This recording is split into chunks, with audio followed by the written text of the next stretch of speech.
Crack JRFൻ്റെ പുതിയൊരു വീഡിയോയിലേക്ക് സ്വാഗതം. ഈ വീഡിയോയിൽ ദ്വാരക എന്ന ചെറുകഥയാണ് നിങ്ങൾക്കായി അവതരിപ്പിക്കുന്നത്. വേങ്ങയിൽ കുഞ്ഞിരാമൻ നായനാർ എഴുതിയ ദ്വാരക ആദ്യകാല ചെറുകഥകളിൽ പെടുന്ന ഒരു കഥയാണ്.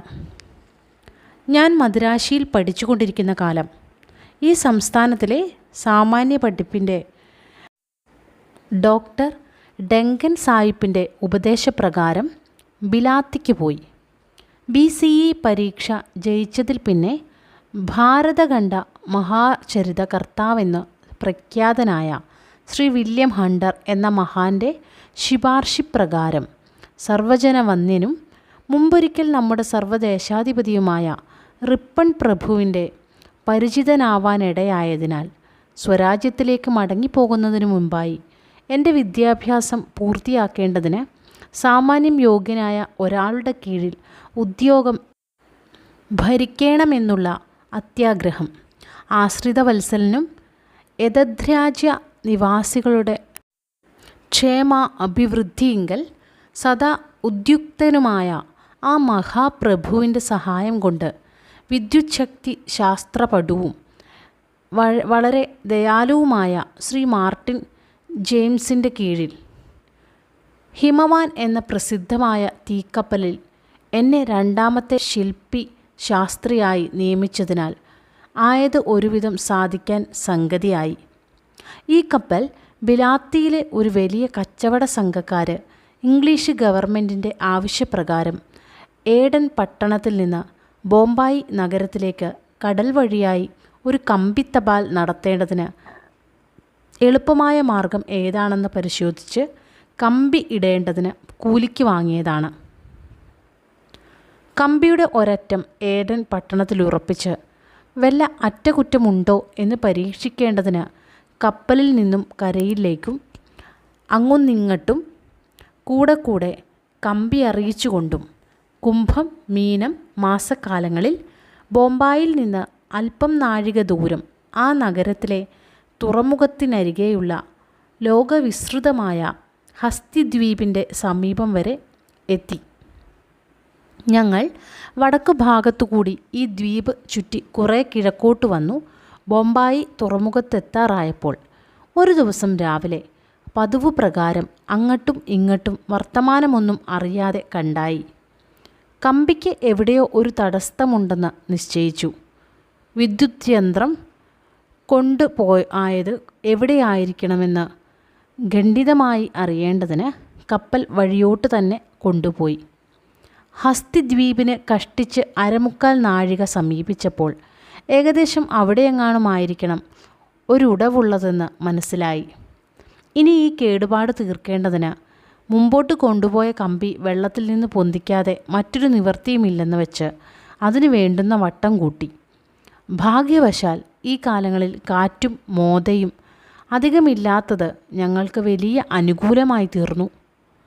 കുംഭം മീനം മാസങ്ങളിൽ ഇന്ദ്രനീല വർണ്ണത്തോടുകൂടി കലർന്നു വിളങ്ങി വന്നിരുന്ന പ്രഭാത സമയത്തും ആ കടലിലെ കാഴ്ച എത്രയോ നേത്രാഭിരാമമെന്നേ പറയേണ്ടതുള്ളൂ. അത്ര മനോഹരമായ അരുണോദയത്തിനു ശേഷം ആദിത്യൻ ഭൂചക്രവാളത്തിൽ കാണായി വരുമ്പോൾ ആകാശമെല്ലാം പത്തരമാറ്റുള്ള തങ്കം പോലെ തേജോമയമായിരുന്നു. തങ്ങൾ കമ്പി ക്രമേണ പൊന്തിച്ചു കപ്പലിൽ ചുറ്റിവെച്ചും കൊണ്ട് ഏകദേശം ആ കേടുള്ളതിന് സമീപം വരെ എത്തി. കടലിലിട്ടതായ കമ്പി പൊന്തിക്കുമ്പോൾ ചില സമയം അതിന്മേൽ സമുദ്രത്തിൻ്റെ അടിക്കുള്ള അപൂർവമായ പലവിധ ചമ്പികളും ചെറുചെടികളും ദുർലഭം ചിലപ്പോൾ അതിസൂക്ഷ്മങ്ങളായ പ്രാണികളും പറ്റിക്കുടുങ്ങിയതായി കാണാം. ഇങ്ങനെ മെല്ലെ മെല്ലെ ചുറ്റിച്ച് പൊന്തിക്കൊണ്ടുവരുമ്പോൾ അടിക്ക് കല്ലും പാറയും കുറേ അധികമുള്ള ദിക്കിലാണ് കമ്പി കുടുങ്ങിയിട്ടുള്ളതെന്ന് തോന്നി. അതിൽ പിന്നെ ഞങ്ങൾ മുമ്പത്തേതിലും അധികം സൂക്ഷിച്ചു. കമ്പി വല്ല പാറക്കെട്ടിലെങ്ങാൻ കുടുങ്ങിയിട്ടുണ്ടെങ്കിൽ പൊന്തിക്കുമ്പോൾ എളുപ്പത്തിൽ പൊട്ടിപ്പോകാനാണ് അധികം സംഗതിയെന്ന് ഈ വക കാര്യത്തിൽ വളരെ പഴക്കവും പരിചയമുള്ള ശ്രീ ജെയിംസിന് ആദ്യമേ ശങ്കയുണ്ട്. ഞങ്ങൾ രണ്ടുപേരും കമ്പി പതുക്കെ പൊന്തിച്ച് ഏതാണ്ട് വെള്ളത്തിന് മീതെ എത്താറായപ്പോൾ അദ്ദേഹം മുമ്പേ ഊഹിച്ച പോലെ തന്നെ ദാ മെല്ലെ പോയി ദാ ഛേ, എന്തിനു പറയുന്നു? കഷ്ടം, കമ്പി 2 കഷ്ണം. പോരെ ഗ്രഹപ്പിഴ. കമ്പിയുടെ മറ്റേ തല കടലിലാണ്ട് പോയി എന്ന് കണ്ടപ്പോൾ തൽക്കാലം ഞങ്ങൾക്കുണ്ടായ ആദി ഇത്രയാണെന്നും ഇന്ന വിധമാണെന്നും പറഞ്ഞുകൂടാ. ഇതുവരെ ബുദ്ധിമുട്ടിയതൊക്കെ ജലലി പിരിതി കാമം സംഗിരന്താം ഗിരന്താം എന്ന് പറഞ്ഞ പാകത്തിലായല്ലോ ഈശ്വര. ആട്ടെ, ഇനിയും ഭഗ്നോത്സാഹന്മാരായിരുന്നാൽ പോരാ, കഴിയുന്നത്ര ശ്രമിക്കുക എന്ന് തന്നെ വിചാരിച്ച് ശ്രീ ജെയിംസ് കപ്പലിലെ മാലൂമിയുമായി എന്തോ ചിലത് ആലോചിച്ച് അതുവരെ ഇട്ടിട്ടുള്ള കമ്പിയുടെ കഷ്ണം ഇന്ന ദിക്കിലാണുള്ളതെന്ന് തിട്ടമായി അറിയേണ്ടതിന് കപ്പൽ പിന്നെയും സാവധാനത്തിൽ പിന്നോക്കം തന്നെ തിരിച്ചു. കുറെ അങ്ങട്ടും ഇങ്ങോട്ടും ഓടിച്ചു നോക്കിയപ്പോൾ ഈശ്വരാനുഗ്രഹം കൊണ്ട് അധികം ആഴമില്ലാത്ത ഒരു ദിക്കിലാണ് കമ്പി ഉള്ളതെന്ന് തീർച്ചപ്പെടുത്തി. ക്ഷണത്തിൽ അവിടെ നങ്കൂരം താഴ്ത്തി എത്രയോ ഘനമുള്ള സാധനങ്ങളെ എളുപ്പത്തിൽ പൊന്തിച്ചെടുക്കുവാൻ സാധിക്കുന്ന ഉദ്ധരണ യന്ത്രം കൊണ്ട് മുറിഞ്ഞുപോയ കഷ്ണം പിന്നെയും പൊന്തിക്കുവാൻ ആരംഭിച്ചു. 1-2 പ്രാവശ്യം വലിച്ചിട്ടതും പറ്റിയില്ല. സാഹസപ്രവൃത്തിക്ക് ലേശം പോലും വൈമുഖ്യമില്ലാത്ത ശ്രീ മാർട്ടിൻ ഇനി ജലമജ്ജന കവചം ധരിച്ച് കടലിൻ്റെ അടിക്ക് പോകുകയേ നിവർത്തിയുള്ളൂ എന്ന് പറഞ്ഞപ്പോൾ അതൊരു നേരം പോക്കായിരിക്കുമെന്നേ ഞാൻ ആദ്യം വിചാരിച്ചുള്ളൂ. അദ്ദേഹം പിന്നെയും കമ്പി വീണത് അറബി സമുദ്രത്തിലധികം ആഴമില്ലാത്ത ഈ സ്ഥലത്തായി പോയത് പിന്നത്തേതിൽ ഭാഗ്യം, ഇവിടെ കഷ്ടിച്ചു വന്നാൽ 200 അടിയിൽ ഏറെയില്ല എന്നൊക്കെ അഭിപ്രായപ്പെടുമ്പോൾ ഇതൊരു പൊടിക്കൈയൊന്നുമല്ല, കാര്യം തന്നെയാണ് അദ്ദേഹം പറയുന്നതെന്ന് ബോധ്യമായി. അനന്തരം സാധാരണ ജലമഞ്ജന യന്ത്രത്തെപ്പറ്റിയും കടലിൽ മുങ്ങി മുത്തെടുക്കുന്ന മാതിരിയെപ്പറ്റിയും സംഗതിവശാൽ അല്പം സംസാരിച്ചതിൽ പിന്നെ 2-4 കൊല്ലം മുമ്പേ ഇപ്പോഴും നവലോകമെന്നുകൂടി പേര് പറഞ്ഞു വരുന്നതായ അമേരിക്കയിലെ മഹാപ്രഖ്യാതനായ ഒരു വിദ്യുച്ഛക്തി ശാസ്ത്രജ്ഞൻ ഉണ്ടാക്കിയതായ ജലമഞ്ജന കവചത്തിൻ്റെ സ്വഭാവത്തെപ്പറ്റിയും അതുകൊണ്ടുള്ള അനേകവിധ ഉപകാരത്തെക്കുറിച്ചും ഓരോന്ന് പ്രസംഗിക്കുവാൻ തുടങ്ങി.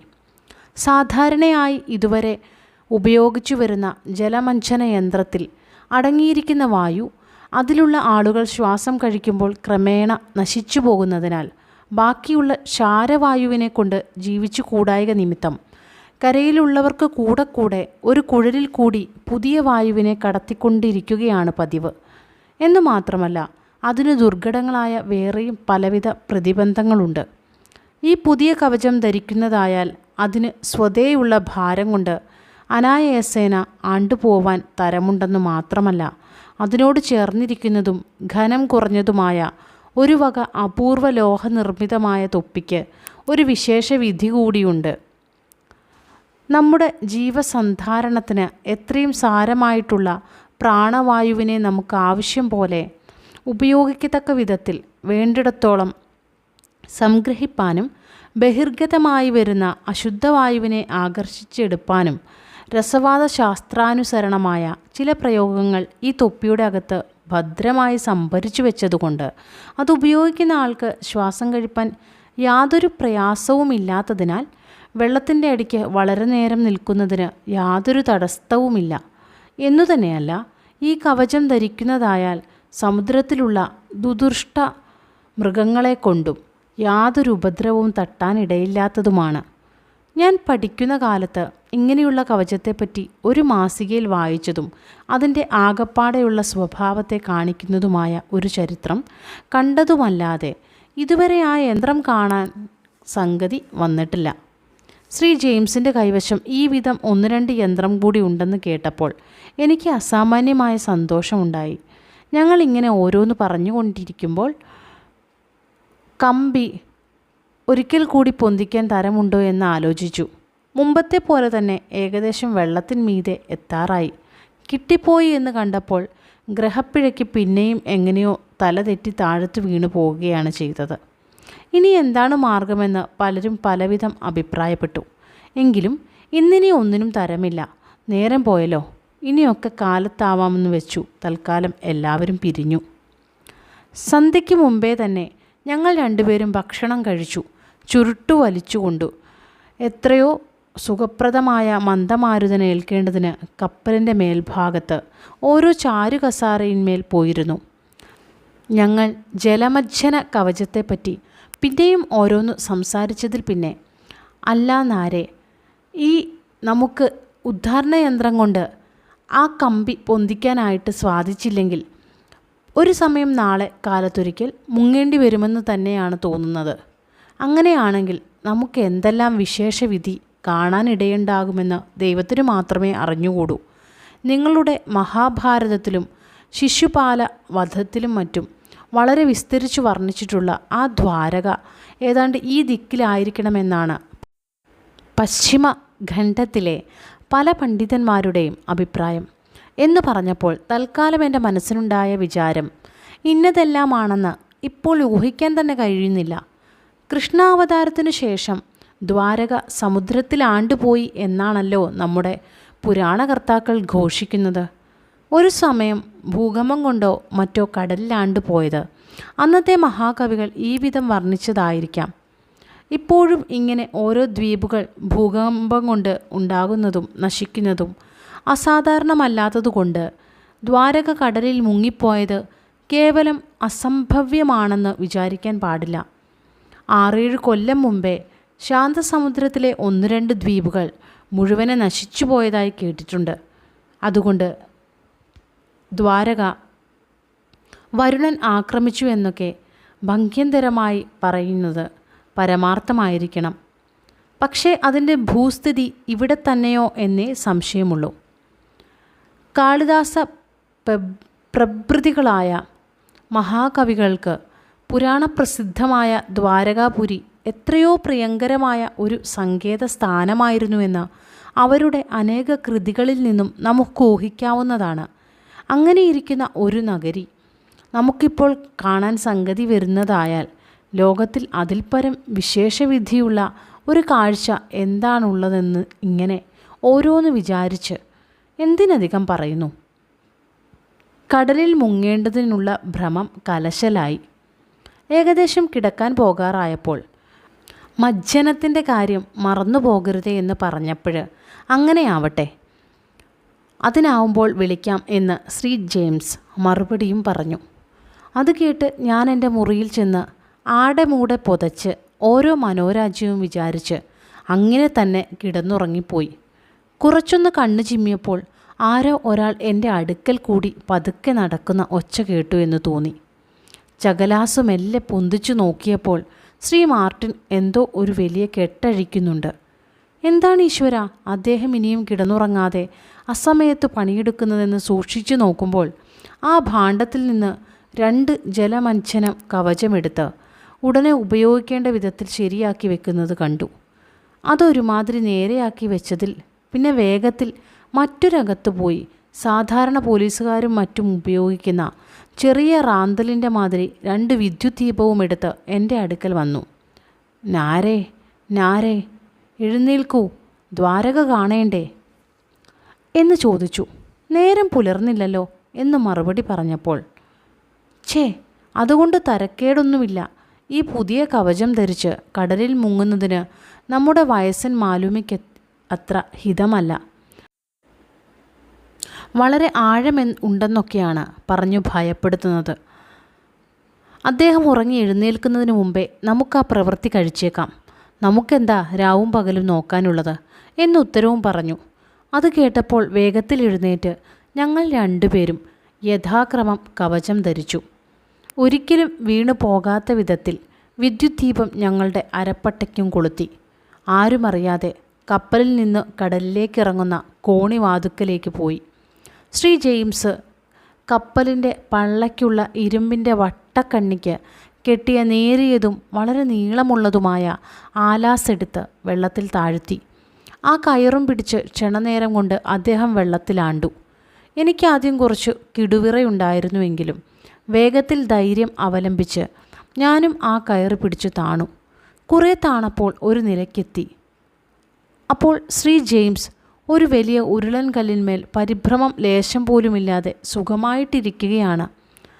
അടിക്ക് മണലിട്ട് തട്ടിയുറപ്പിച്ച മാതിരി നിലത്ത് ഇടയ്ക്കിടെ ഉരുളൻ കല്ലും അനേക വർണ്ണങ്ങളോട് കൂടിയ പലമാതിരി ഇത്തിളും കാഴ്ചയിൽ ബഹു കൗതുകമുള്ള ചെറിയ ചെറിയ ചിപ്പിക്കഷ്ണങ്ങളും പലതരം കവടികളും ശംഖുകളും വളരെ വളരെ കാണുവാനുണ്ട്. ഞങ്ങളുടെ കൈവശമുണ്ടായിരുന്ന ദീപത്തിൻ്റെ പ്രകാശം കൊണ്ട് സ്വതേ തന്നെ മിന്നിക്കൊണ്ടിരിക്കുന്ന ആ ചിപ്പികളും മറ്റും മുമ്പത്തേതിലും അധികം തേജോമയമായി തോന്നി. കല്ലിൻ്റെ മുകളിലൊക്കെ കറുത്ത ഒരുവിധം ചമ്പി ധാരാളം കാണുവാനുണ്ട്. കുറച്ചുനേരം അനങ്ങാതിരുന്നാൽ പിന്നെ ശ്രീ ജെയിംസ് അങ്ങുമിങ്ങും നടന്ന് ഓരോന്ന് നോക്കാൻ തുടങ്ങി. ഞാനും സ്വസ്ഥനായിരുന്നില്ല. ചമ്പിയുടെ ഇടയിൽ കൂടെ മെല്ലെ നടക്കുമ്പോൾ നേത്രാഭിരാമമായ പല നിറങ്ങളോടുകൂടിയ ലക്ഷോപലക്ഷം ചെറിയ ചെറിയ മത്സ്യങ്ങൾ അങ്ങുമിങ്ങും ബന്ധപ്പെട്ട് ഓടുന്നത് കണ്ടു. ഇങ്ങനെ പലതും നോക്കിക്കൊണ്ടിരിക്കുന്നതിനിടയ്ക്ക് ഏകദേശം ഒരു കോൽ ദീർഘവിസ്താരമുള്ള ഒരു കരിങ്കൽ കണ്ടു വശായി.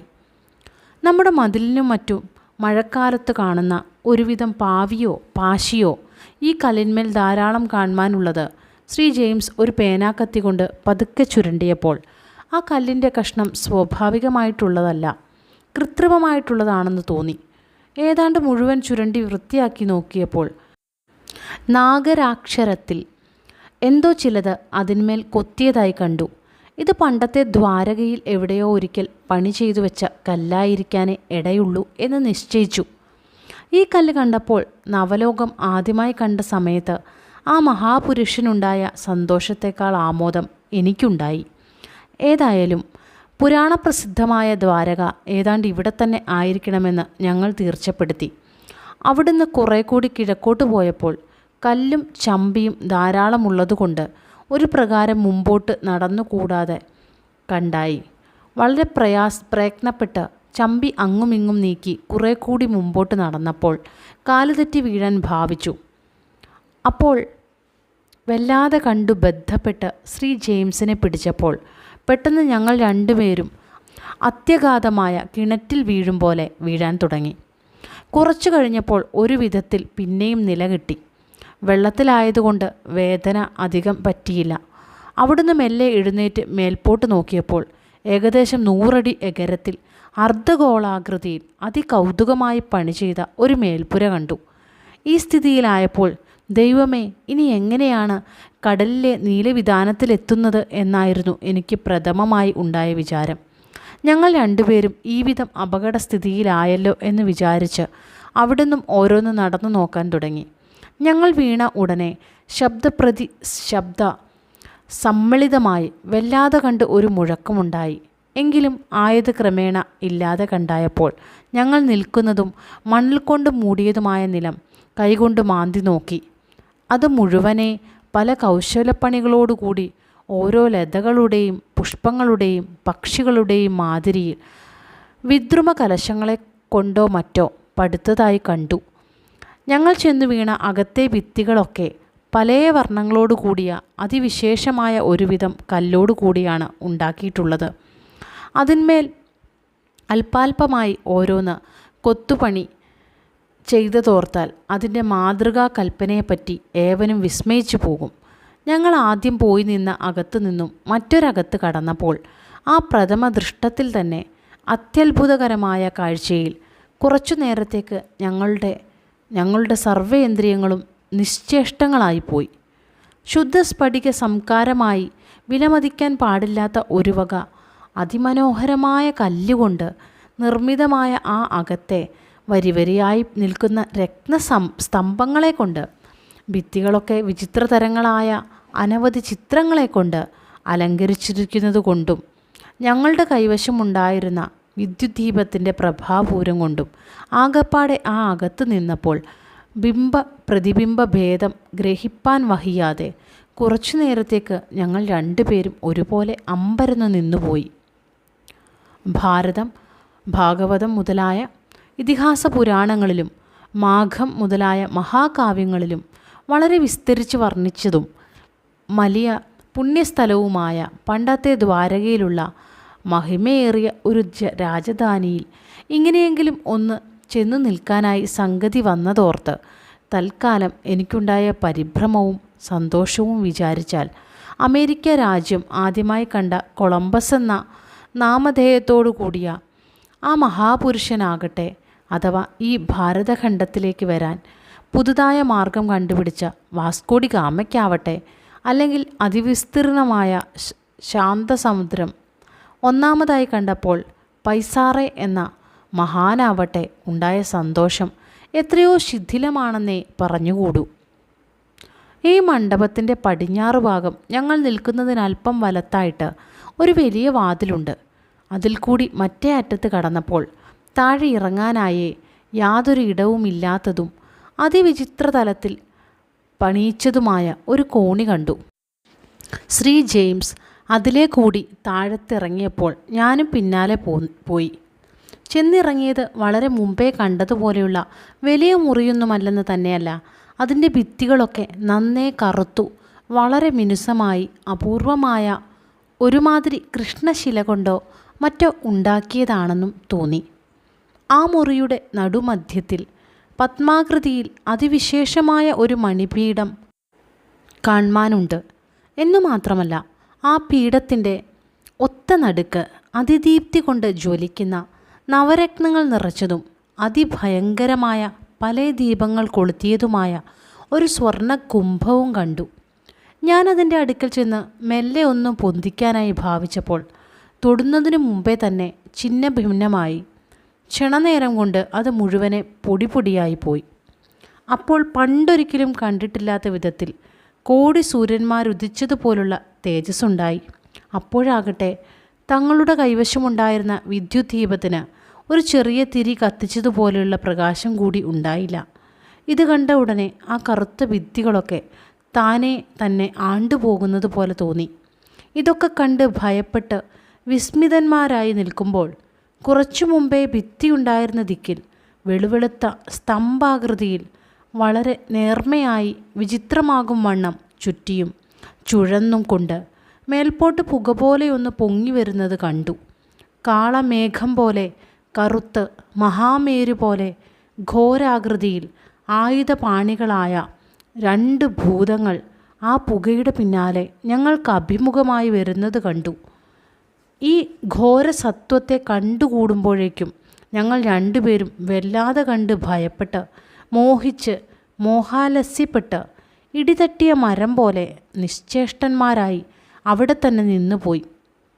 അങ്ങനെ ഇരിക്കുമ്പോൾ അതിലൊരുത്തൻ ഒരു വലിയ ഗദയും ഉയർത്തിപ്പിടിച്ചുകൊണ്ട് എൻ്റെ അടുക്കൽ വന്ന് നമ്മുടെ കഴുത്തിന് കൈ കൂട്ടിയപ്പോൾ ഞാൻ നിലവിളിച്ചു. ആ സമയം ആരോ ഒരാൾ, നാരേ, എടോ, ഹേയ് നാരേ, ഇതെന്തൊരുറക്കാണടോ, നേരം ഉച്ചയാവാറായില്ലോ, എന്താ ഹേ നിലവിളിക്കുന്നത്? വല്ല സ്വപ്നവും കണ്ട് ഭയപ്പെട്ടുവോ? എഴുന്നേൽക്കൂ, ചായ കുടിക്കണ്ടേ എന്നൊക്കെ ഉച്ചത്തിൽ പറയുന്നത് കേട്ടു. ഞെട്ടി ഉണർന്നു നോക്കിയപ്പോൾ എന്ത് ദ്വാരക, എന്ത് ഹിമവാൻ! നമ്മുടെ ബാരിസ്റ്റർ മേനോനുണ്ട് ചിരിച്ചും കൊണ്ട് അടുക്കൽ നിൽക്കുന്നു.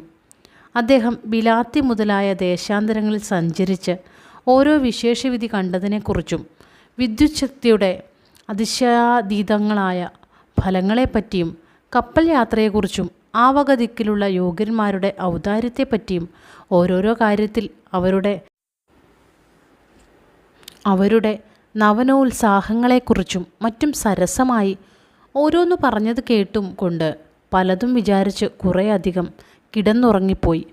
അത്രമാത്രം. ഇതാണ് ദ്വാരക എന്ന് പറഞ്ഞ വേങ്ങേൽ കുഞ്ഞിരാമൻ നായനാരുടെ കഥ. ഇതുമായി ബന്ധപ്പെട്ട് UGC ചോദിച്ചിരിക്കുന്ന ചോദ്യങ്ങൾ പറയാം. വസ്തുസ്ഥിതി അഥവാ സാഹചര്യകഥ എന്ന MP പോൾ വിശേഷിപ്പിച്ച കഥ ഏത്? വസ്തുസ്ഥിതി അഥവാ സാഹചര്യകഥ എന്ന് MP പോൾ വിശേഷിപ്പിച്ചത് ദ്വാരക. അടുത്ത ചോദ്യം, ഡോക്ടർ ഡങ്കൻ സായിപ്പ് കഥാപാത്രമായിരിക്കുന്ന കഥ ഏത്?